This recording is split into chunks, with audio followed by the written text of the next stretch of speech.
दिल तोड़ दिया तुमने मेरा।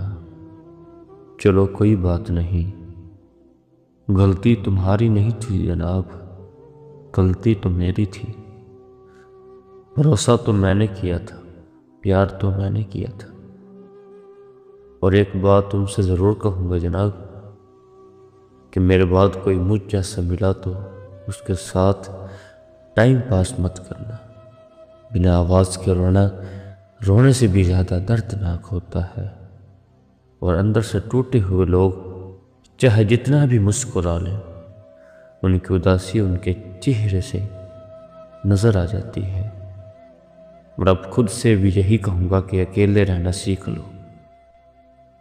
और शुक्रिया तुम्हारा कि तुमने एक हंसते हुए चेहरे को खामोश करवा दिया है।